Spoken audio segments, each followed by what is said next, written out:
Assalamualaikum warahmatullahi wabarakatuh. Marilah kita simak ceramah dari Buya Arosi Hasyim dengan tema Jalan Pintas untuk Mengenal Allah. Sebelumnya marilah kita berselawat terlebih dahulu. Allahumma sholli ala Sayyidina Muhammad wa ala ali Sayyidina Muhammad. Selamat menyaksikan.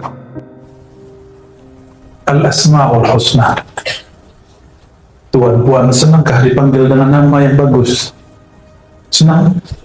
Senang dipanggil dengan nama yang indah, yang elok, atau dipanggil dengan nama yang buruk? Mau? Tak nak? Tiada orang yang suka dipanggil dengan nama yang buruk. Walillahil mathalul a'la. Dan milik bagi Allah lah perumpamaan yang lebih tinggi, lebih luhur.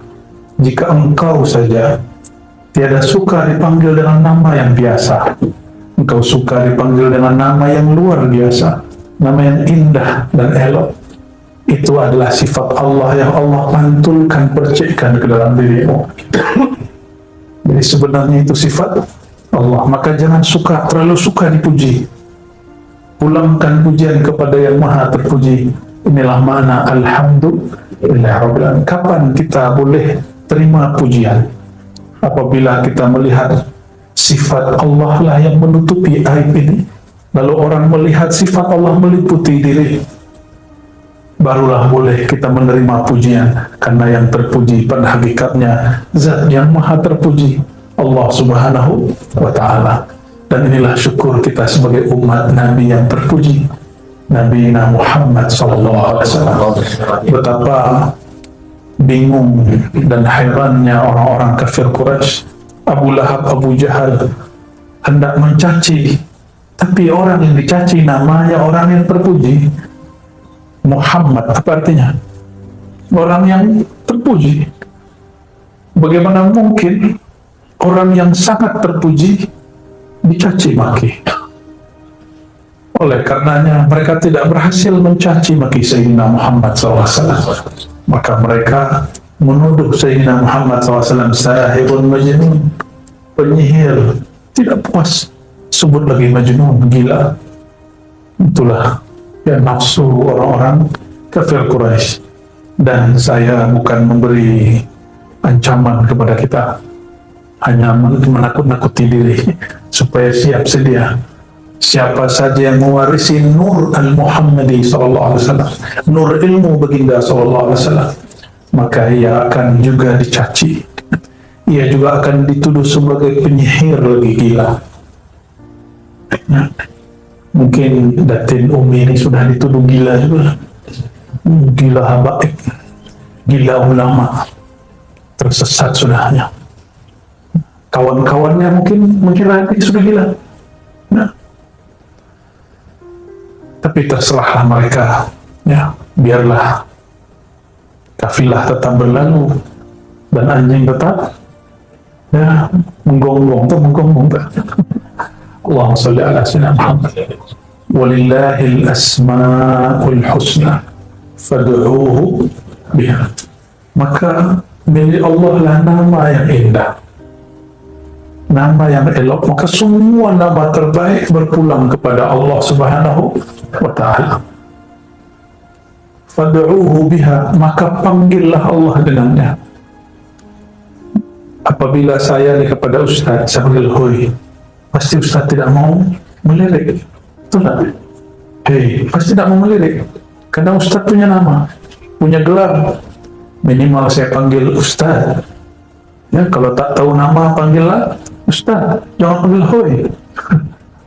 Hei, fulan. Tidak. Kita pun tidak suka dipanggil bukan dengan nama apabila Allah subhanahu wa ta'ala.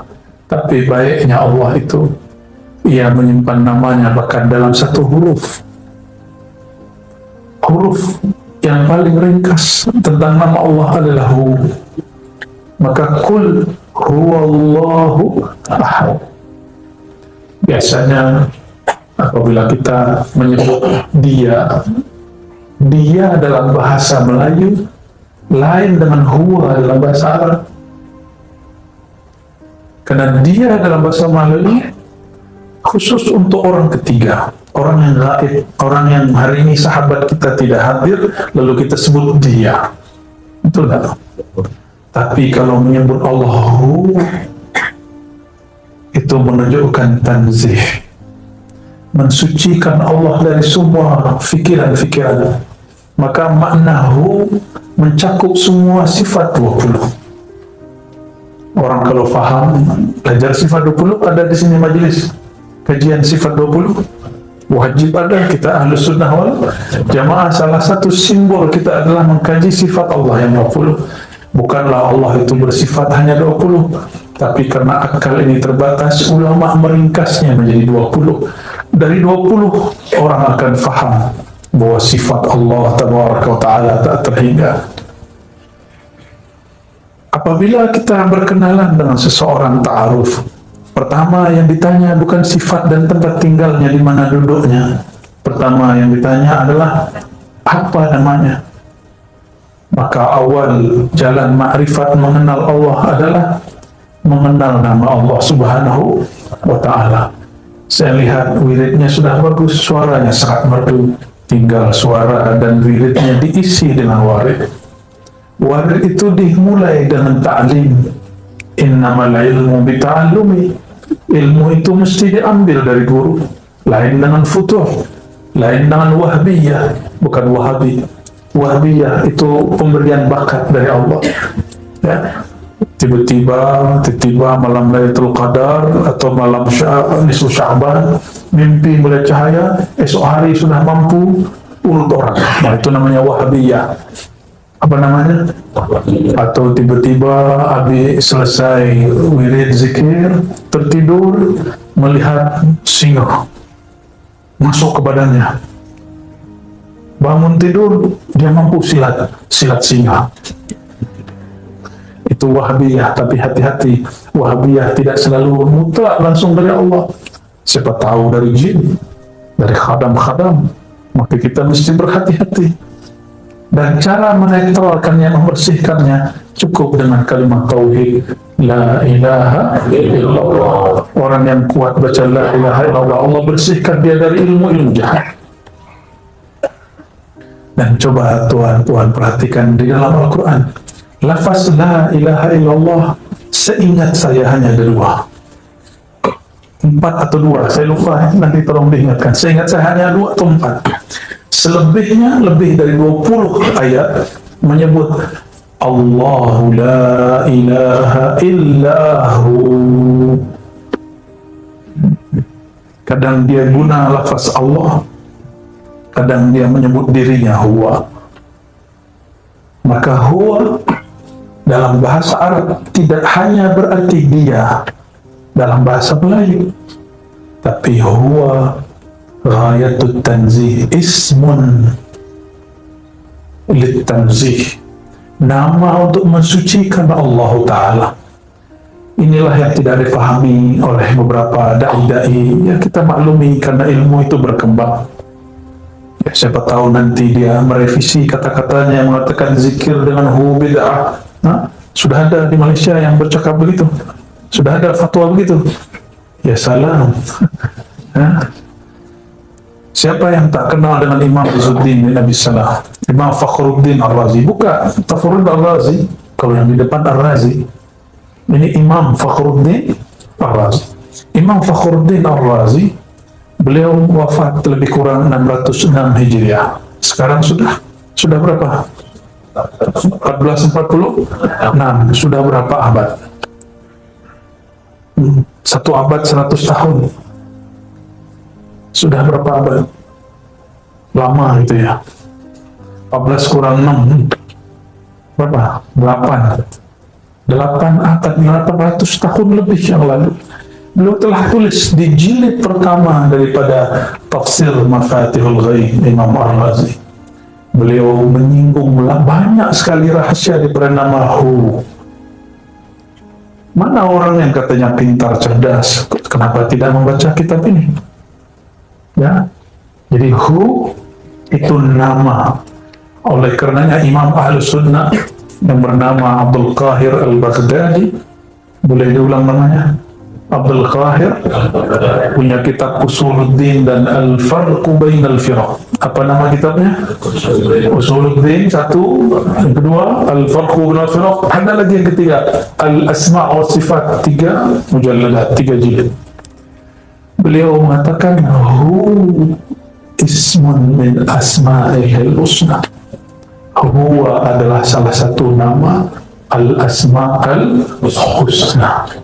Ya, maka kalau kita zikir nas'aluka ya man huwa Allahu la ilaha illa hu. Imam Abul Hasan Syazili, guru daripada Imam Izzuddin Abi Salam, imam mujtahid di zamannya, tapi tidak keluar dari mazhab Syafi'i, tapi dia punya pandangan yang lain dengan Imam Syafi'i untuk beberapa hal. Beliau punya guru Imam Syazili yang punya Hizib Bahar, ya, salah satu hizib yang saya suka, dan kami Ribat pagi petang mengamalkan wirid asas, astagfirullah 100, la ilaha illallah 100, salawat 100, subhanallah 100, itu di hari beliau.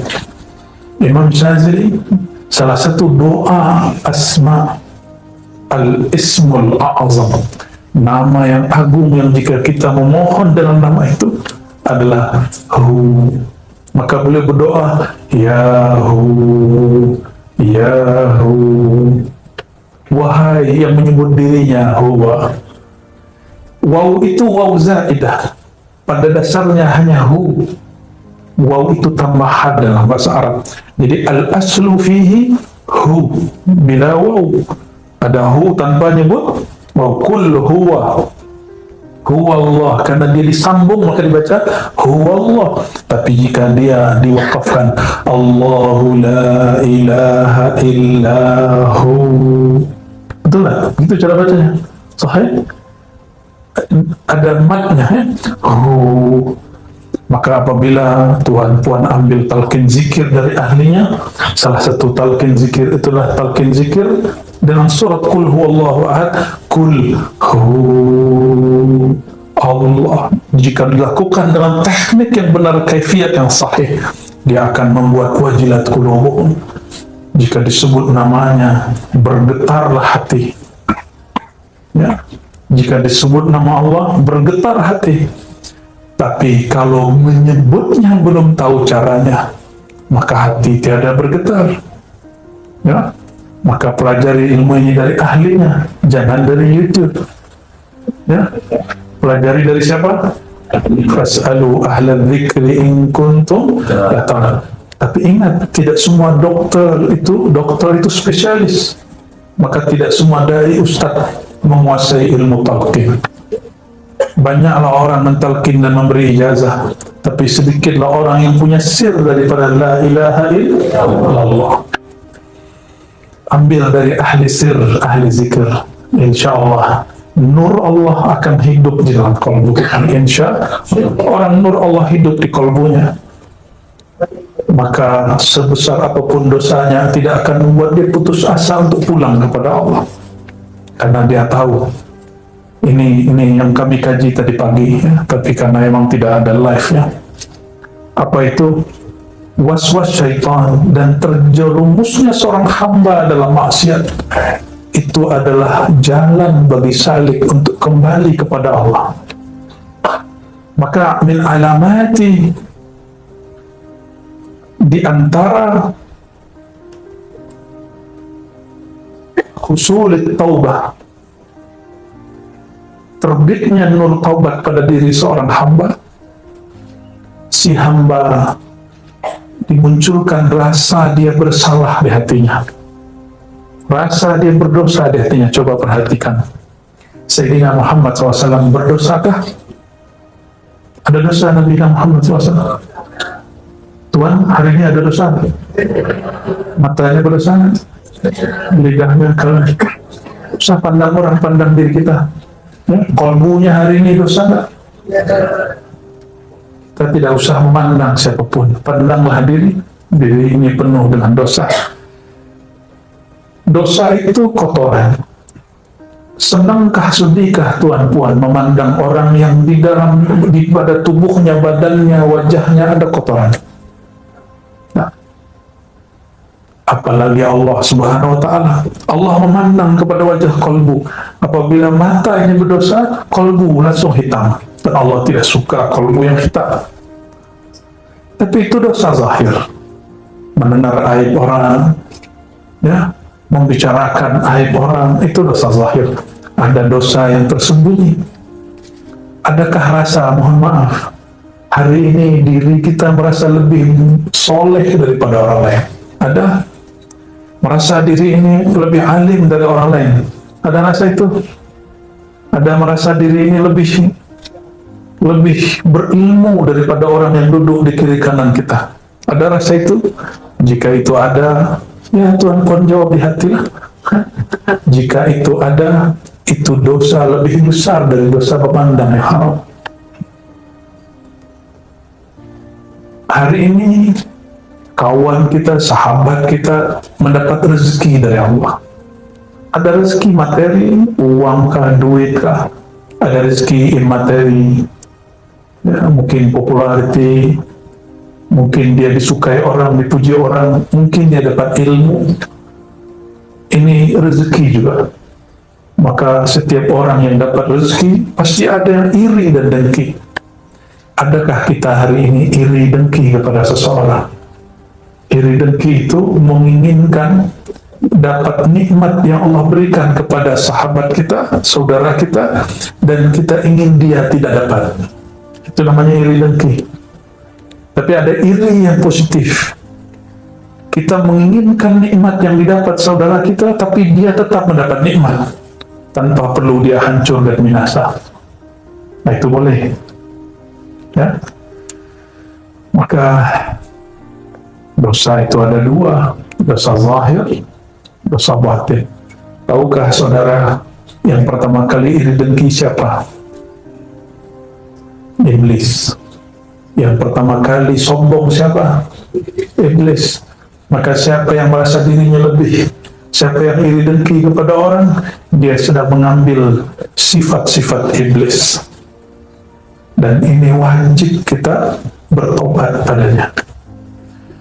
Maka apabila setiap Bani Adam memang berdosa, namun tidak semua Bani Adam merasa berdosa. Sayyidina Muhammad SAW dan semua para Nabi berdosakah? Nabi Muhammad punya dosa? Betul. Betul, sahih. Ya. Kecuali Ibnu Taimiyah, Imam Salafi Wahabi, mengatakan para nabi berdosa dosa kecil. Ini Ibnu Taimiyah, ya, yang disebut oleh kelompok Salafiyah Syekhul Islam. Ya, itu tanggung jawab dia di hadapan Allah nanti. Ya, kita tidak ada urusan. Dalam akidah Ahlus Sunnah yang kita anut, para nabi, terutama Nabi Muhammad SAW, tiadalah ia berdosa. Disebut maksum. Ada namanya maksum. Maksumah, ada punya nama maksumah. Ada maksum, ada. Siapa suaminya? Arwah. Allahumma salli ala sayyidina Muhammad. Nabi Muhammad SAW. Perhatikan, ada muhim, ini penting sekali. Nabi kita tidak berdosa, tapi ia merasa berdosa. Saya, kita, tuan-puan hari ini, kita pasti berdosa, tapi kita tidak merasa berdosa.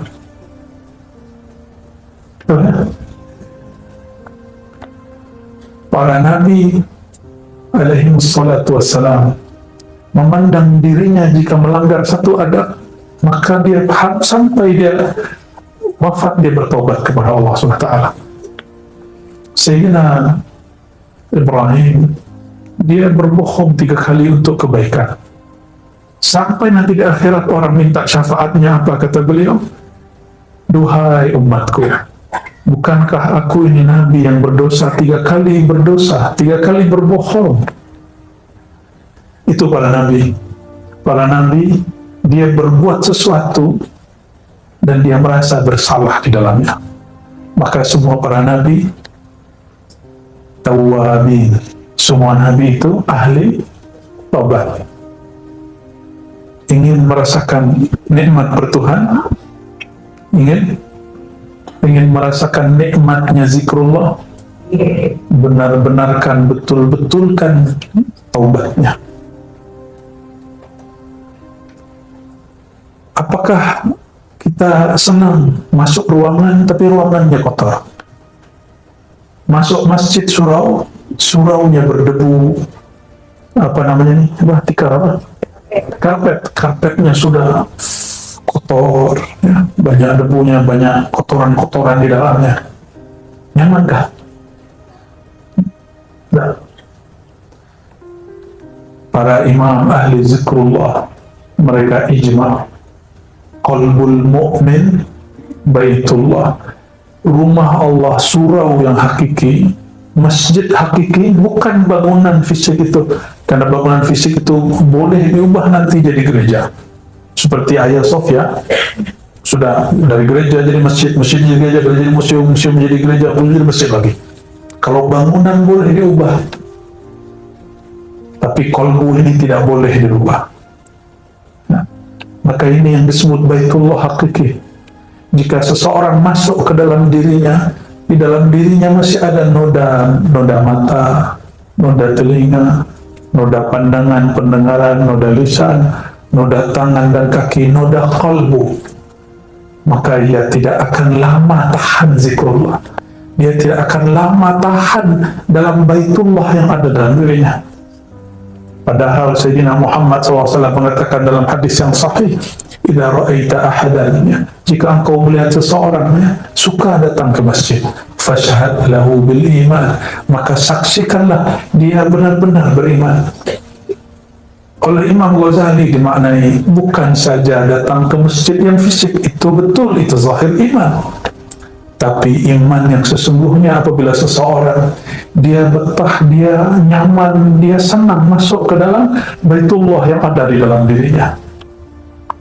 Maka lihatlah orang-orang dia nyaman, dia suka lama-lama zikrullah. Dia sungguh menikmati lama-lama ketika berselawat. Ya, bukan karena suara yang indah saja, tapi karena suara di dalam kolbunya sudah sangat indah. Bukan karena ruangan ini bersih saja, tapi karena ruangan di dalam dirinya bernama kolbu, ruang dan relung kolbunya sudah sangat bersih. Oleh karenanya, miftahul walayah at-taubah. Ya, ini kaidah muhimmah, kaidah penting. Pintu dari kewalian menjadi kekasih Allah dimulai dari bab taubat. Apabila kita selesai wudhu, apa yang kita baca? Allahumma ja'alni. Tapi orang lupa, ada satu adab yang dilupa, bahwa Nabi SAW memberi doa beragam. Salah satunya syahadat, asyhadu an la ilaha illallah wa sallallahu alaihi Allahumma ja'alni minat tawwabin. Ya Allah, jadikan aku termasuk golongan yang bertaubat. Perhatikan tawwabin, waw musyaddad, wawnya ada tasydidnya. Dalam kaidah bahasa Arab disebut dengan mubalaghah. Kalau orang sekali tobat disebut taib, tapi jika dia berulang-ulang tobat disebut tawwab. Kenapa dia berulang-ulang tobat? Karena setiap kali dia tobat dia merasa dirinya kotor lagi, maka dia tobat lagi. Oleh karenanya ini saya bukan sedang menyuruh tuan-tuan bermaksiat, tapi hendaklah kita selalu merasa punya maksiat, hendaklah kita selalu merasa punya dosa. Selesai zikir, selesai tobat, kita merasa lagi, ya Allah, hatiku masih ada maksiatnya, masih ada zulumat, kegelapannya. Oleh karenanya, ya, tiada seorang wali yang saya kenali kecuali amalan dia adalah zikir taubah. Zikir taubah, tidak ada timur, barat, Arab, tidak Arab, Habib, tidak Habib, mursyid, tidak mursyid. Wali itu tidak mesti mursyid. Boleh jadi dia mastur, tersembunyi dalam keramaian, ada yang tersembunyi dari keramaian. Amalan wajib mereka mandi taubat, zikir taubat, sholat taubat. Nah ini, jadi kenapa kalau zikir sama-sama kuat, tapi zikir sendiri tidak kuat? Karena zikir taubatnya belumlah sempurna. Ya. Allahumma salli ala Sayyidina Muhammad. Satu kali Sayyidatuna Rabi'atul Adawiyah, Sayyidat Sufiyah. Jadi Sufi, wali Allah tidak hanya laki, tapi juga ada wanita perempuan. Beliau sebagaimana diriwayatkan oleh Imam As-Suhrawardi dalam Ma'ariful Ma'arif, apabila ia beristighfar, bertobat, dia berkalam. Kalam yang wali laki tidak pernah tahu kalimat itu, tapi dia tahu lafaz itu. Apa kata dia? Astaghfirullah fi istighfari. Aku mohon ampun kepada Allah, aku memohon maaf kepada Allah. Kenapa? Karena istighfarku tidak sungguh-sungguh. Orang jika sungguh-sungguh beristighfar, air matanya mengalir. Atau fi qalbihi an-nadam, di kolbunya ada rasa dia menyesal. Tapi selama ini kita istighfar baru menghitung Zaulullah. Belum ada rasa yang ditumbuhkan, belum ada penyesalan yang dirasakan. Padahal Sayyidina Muhammad SAW mengatakan an-nadamu taubah. Indikator seseorang diterima taubatnya, dia ada penyesalan terhadap yang dia lakukan. Dan an-nadamu alamatuhu al-buka. Salah satu ciri dari orang yang menyesal, matanya berkaca-kaca menangis. Oleh karenanya, pelajari ilmu taubat, tidak usah tinggi-tinggi ilmunya. Mau jadi kekasih Allah, baguskan taubatnya, baguskan istighfarnya. Bukan sekedar memperbanyak angkanya, tapi membaguskan makna saat membaca. Mulai malam ini saya berharap, jika berzikir, zikirlah yang kita faham. Jika sudah ada yang membaca zikir, dipimpin guru, ustaz, pelajari apa yang dibaca ustaz. Jangan hanya seperti alat recording. Dia mampu merekam semua yang dia dengar, tapi dia tidak faham. Apa kata Allah SWT? Kal-himar yahmilu asfara. Hanya seperti, mohon maaf, keledai, himar yang mengangkut lembaran-lembaran ilmu, tapi dia tidak tahu apa yang dia bawa. Saudara-saudariku, maka Allah, saya ini juga bukan orang suci. Setiap hari merasa di kolbu saya ada dosa, ada masuk, mau tidak mau masuk. Awalnya kita berputus asa, tapi ternyata para masyayikh mengatakan, idza aradallahu ay yarfa' 'abdahu, jika Allah hendak mengangkat seorang hambanya, arsala ilaihi syaitan fayuwaswisu alaihi, maka Allah Ta'ala mengirim syaitan, iblis, lalu memberi was-was kepada dirinya. Nah, ini kabar entah gembira, entah menyedihkan, ya. Ada was-waskah dalam pikiran? Seorang sahabat datang kepada baginda SAW, hadis Sahih Bukhari, ya Rasulullah, diriku was-was. Was-was, ada gangguan di pikiran, ragu, ada rasa takut, ada rasa cemas, ada rasa apakah Allah terima aku atau tidak. Ada perasaan-perasaan yang sepertinya kita tidak percaya diri di hadapan Allah SWT. Itu dia. Apa kata Nabi Muhammad SAW menanggapi sahabat yang bertanya ini? Jadi itu sudah ada sejak zaman baginda Nabi Muhammad SAW. Sekelas sahabat-sahabat, level mereka sangatlah tinggi, tapi mereka masih was-was. Apatah lagi kita di zaman yang penuh was-was. Baru buka YouTube, langsung kita yang tadinya tidak mau dapat was-was, malah mencari was-was itu. Itu tak? Ya. Katanya tidak mau dapat was-was, tapi kita malah membaca si was-was itu. Minal jinnati wan nas. Kalau was-was dari jin masuk secara gaib, tapi was-was yang zahir, inilah yang lebih berbahaya. Kita baca komennya, baca statusnya, baca kalam-kalamnya, mendengarkan podcastnya. Ya, kita yang mencari ulah, kita cari penyakit sendiri, lalu salahkan orang lain, bahkan menyalahkan Allah. Ya, Allahumma salli ala Sayyidina Muhammad. Maka mengambil ibrah dari Imam Abu Bakar Al-Banani tadi, dan juga Sayyidatul Sufiyah, penghulunya para sufi yang arifah billah, yaitu Sayyidatuna Rabi'atul Adawiyah. Istighfar, kita wajib istighfar. Istighfar kita wajib istighfar. Kenapa? Kita tidak bersungguh-sungguh dalam beristighfar. Dan Sayyidina Suhawardi mengatakan betapa banyak orang baca istighfar, lidahnya minta ampun, kolbunya tidak. Lidah minta ampun, kolbu tidak. Lidah mengaku, kolbu tidak. Na'udzubillah min dzalik. Hadis yang sering saya baca, innallaha yanzuru ila qulubikum, Allah yang Ia tatap bukanlah lidahmu, bukan suaramu, bukan tasbihmu, yang Dia tatap apa? Kolbumu. Ini bagian terakhir yang mau saya sampaikan.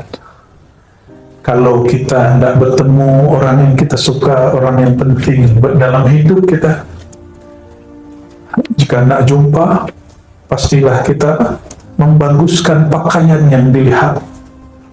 Kalau perlu, puan-puan ini berhias diri, ya, wajahnya pakai apa? Wajahnya pakai cat putih, pakai apa? Kosmetik, bedak,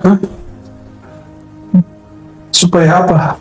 Jika ada kekurangan di wajah, ditutup supaya terlihat cantik. Jika laki-laki sebelum dia datang ke majelis, dia pakai cleanser ya, supaya mukanya tidak berminyak, supaya nanti terlihat handsome. Oleh siapa? Oleh orang yang di belakang sana. Padahal yang di belakang hanya melihat punggung dan kepala dia. Kenapa kita hendak berhias jika hendak berjumpa makhluk? Padahal Allah selalu mau jumpa dengan kita, dan ada perjumpaan yang resmi, yaitu waktu kita salat. Ya, yazunnuna annahum mulaqu rabbihim. Salat itu perjumpaan yang resmi. Dan Allah yang Ia tatap bukan wajah ini. Yang Ia tatap wajah qalbu, wajjahtu wajhiya lilladzi fatara as-samawati wal ardh. Aku hadapkan wajah qalbuku kepada pencipta langit dan bumi, pencipta qalbu ini. Maka jika hendak bertemu Allah Ta'ala, bersihkan wajah qalbu, berilah hiasan yang layak baginya, sehingga Allah yang Maha Memandang suka dan senang memandangnya. Apa tanda Allah suka memandangnya? Kita pun senang memandang qalbu kita. Walladzi anzala as-sakinata fi qulubil mu'minin, surat Al-Fatih. Dialah yang menurunkan sakinah, rasa tenang, rasa nyaman kepada kalbu orang yang beriman. Turunnya ke dalam kalbu, bukan kepada wajah, bukan kepada otak. Awal kita kenal orang, kita pandang fisiknya, lama-lama kita pandang isi kepalanya, lama-lama kita pandang isi kalbunya. Betul tak? Sahabat yang paling disuka, apakah sahabat yang wajahnya paling bagus, paling elok, atau yang hatinya paling elok? Senangkah dengan orang otak dia bagus, fikiran dia, brandnya minda dia luar biasa, tapi kolbunya sombong? Suka dengan orang begitu? Kita lebih senang ya wajahnya ya lumayanlah, lumayan buruk, otak dia, minda dia lumayan dhaif, ya dhaif atau dhaif, ya lemah, tapi kalbu dia tidak menyimpan busuk hati.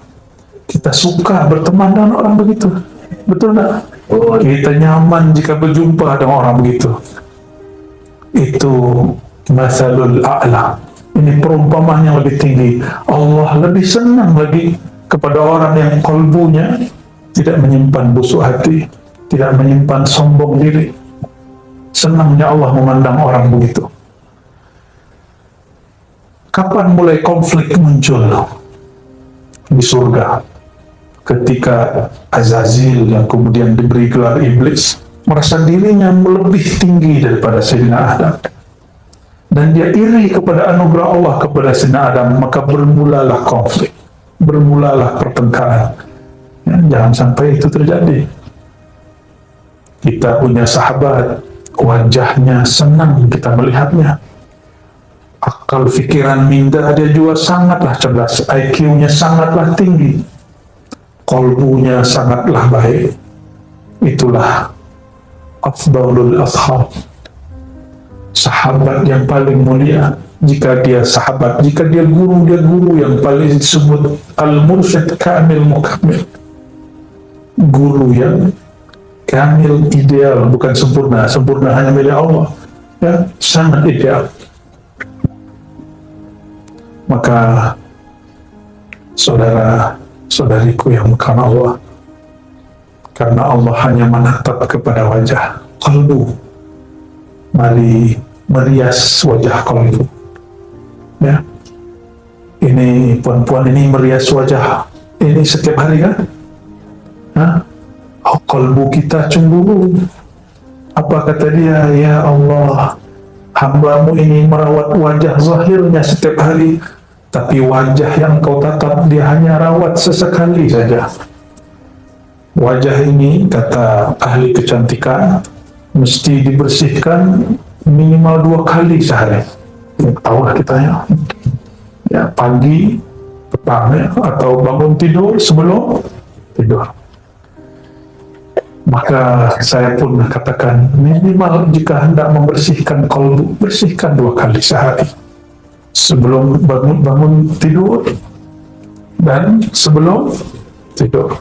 Siapa yang tidur tidak membawa sifat-sifat sombong, sifat-sifat yang buruk, dia tidur fi hubbillah, dalam cintanya Allah. Itulah zikir yang sebenarnya, itulah ahli surga. Jadi jika Tuhan mau lihat ahli surga zaman ini, mudah, saya kasih contohnya. Orang yang tidur tidak menyimpan penyakit hati. Siapapun orangnya, alimkah dia, jahilkah dia, maka orang itu ahli jannah, ahli surga. Alim dia, baca kitab kuningnya Masya Allah, apalagi baca maulidnya Masya Allah, tapi sebelum tidur dia kurang senang, hatinya seuzon, dia kurang bersyukur dengan apa yang dia dapat hari ini. Tertidur itu tidak lebih baik daripada jamaahnya mungkin jahil, tapi dia tidur penuh rasa syukur dan taubat kepada Allah Subhanahu wa Ta'ala. Maka nanti sebelum tidur, nah ingat sebelum tidur, kata Nabi Muhammad SAW, ini sunnah Nabi, idza arada ahlukum ila firashihi, jika kamu hendak mau ke tempat tidurnya, falyatawadda wudu'ahu lis-shalah, maka berwuduklah, bersihlah seperti dia hendak salat. Maka seorang muslim tidak mungkin dia tidur wajahnya berminyak. Nah, kenapa? Karena dia mau tidur, dia pasti bersihkan wajahnya dulu. Jadi Rasulullah SAW sangat mengerti bab berhias. Lalu setelah itu apa? Bacalah zikir-zikir yang sudah mungkin kita tahu semua. Tapi ada satu hal yang terpisah hadisnya. Janganlah tidur dalam menyimpan rasa sakit hati kepada siapapun. Ada rasa sakit hati kah kepada orang? Masih ada? Masih ada dendam? Masih? Saya lihat ini sebagian masih menyimpan dendam ini ya. Masih ada 1-2 lah ini. Dapat dibaca dari gores mata. So, tahu alam gaib tidak. Ya, kita tahu orang wajah lapar. Kenapa? Terlihat di wajahnya. Bukan berarti kita tahu alam gaib, tidak. Sayyidina siapa yang Yahudi ini namanya? Abdul Salam, ya. Seorang Yahudi yang masuk Islam. Kita tak benci Yahudi karena Yahudinya. Kita benci Yahudi yang Zionis, yang jahat kepada sesama manusia, apalagi Muslim yang sedang ada di sana. Sayyidina Abdul Salam diperintah oleh amatinya, bibinya, wahai Abdul Salam, orang cakap ada orang baik datang ke Madinah mengaku sebagai Rasulullah. Jika benar dia Rasulullah yang ada di kitab Taurat kita, maka lihatlah wajahnya, apakah wajahnya wajah orang jujur atau pembohong. Pergilah, maka berangkatlah, pergilah Abdus Salam kepadanya. Saat semua orang Madinah menyambut baginda Nabi Muhammad SAW, maka dia tatap wajah Nabi, lalu dia pulang. Apa kata dia kepada bibinya? Wahai bibi, ma ra'aitu fihi wajhal kizab. Aku tidak melihat ada gores kebohongan, kedustaan pada wajahnya. Berarti ilmunya, dan ini namanya ilmu firasah, yang kemudian dikumpulkan oleh Imam Fakhruddin Ar-Razi. Itu Imam Fakhruddin Ar-Razi lagi, Imam Ar-Razi lagi ya. Beliau kumpul satu buku judulnya Al-Firasah. Ini boleh dimumarasahkan. Sayangnya yang guna ilmu ini orang China, Feng Shui. Itu ilmu firasah, itu bukan khurafat. Di Sumatera, di Jawa, itu orang tua-tua dulu ada ilmu itu, tapi dikhurafatkan oleh Wahabi. Ya, padahal ilmu itu ada. Ya. Akhirnya orang-orang hari ini mengharamkan yang tidak haram, menganggap syirik yang tidak syirik. Ya. Na'udzubillah min dzalik.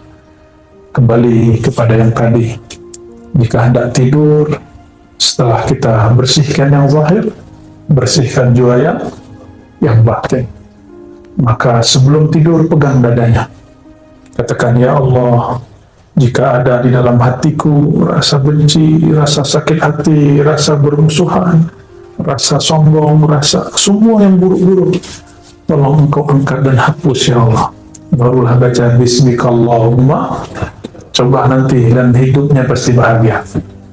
Mau tahu orang paling bahagia? Orang yang di dalam tidurnya tidak menyimpan dan tidak membawa satupun sifat-sifat yang buruk. Ya. Dan semoga Allah menulis kita fi diwanit tawabin, dalam daftar nama-nama ahli taubat. Wala yaqbiduna illa wa nahnu minhum. Dan jangan sampai kita dicabut ya Allah ya, dan kecuali kita dalam keadaan bertobat kepada Allah Subhanahu wa ta'ala.